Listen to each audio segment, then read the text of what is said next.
a physical therapist at Haynes Physical Therapy. Today we're going to be talking about 3 exercises you can do to help address shoulder impingement. So one thing we definitely want to take a look at is range of motion. We don't want you to backslide and lose any range as far as your ability to get your arms overhead. So one thing you can do is what we call active assisted range of motion. So that means you can just use whatever you want, a cane, your other hand, something else to help your affected arm kind of get overhead. One way to start this is to lay down like we have our patient Tyler here. And so in the position where you're laying on your back like this, your shoulder blade is a little more supported, so I definitely recommend just starting here to see how high you can go.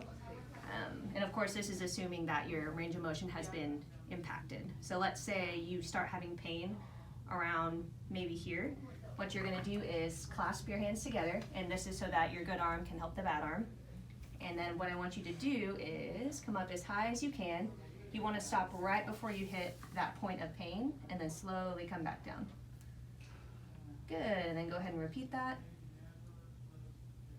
Awesome. So you can go ahead and get at least 20 reps of that, and maybe do that morning and evening. And that's one way to get the range of motion. Another thing we can do is have you sit on the edge.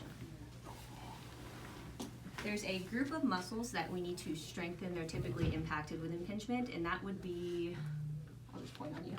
Sorry, go ahead and put your back towards the camera. And that would be the bottom part of this rotator cuff. So you have a couple muscles that sit here.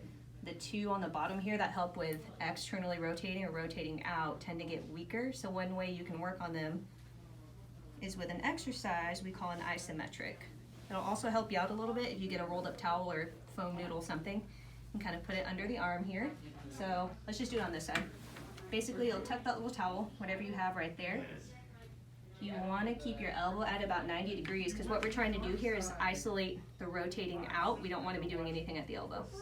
So you can either use your other arm to come across on this side, or you can come against a wall or whatever you want. And basically what you're going to do is push your forearm out, and it's just enough to kick in the muscle and then relax. So you can hold those for about 5 seconds, and then again, go ahead and use your hand this time to create resistance.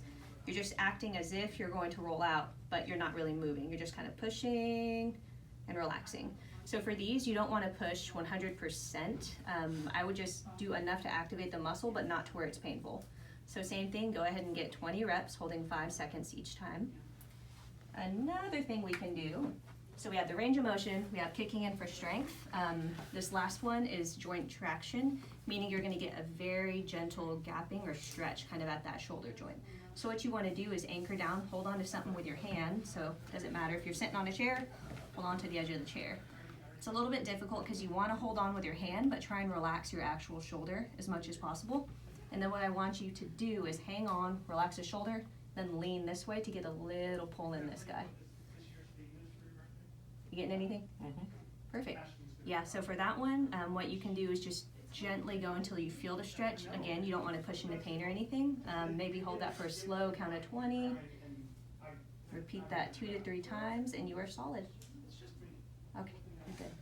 And those are 3 easy exercises you can do to address shoulder impingement. If you have any questions, feel free to reach out.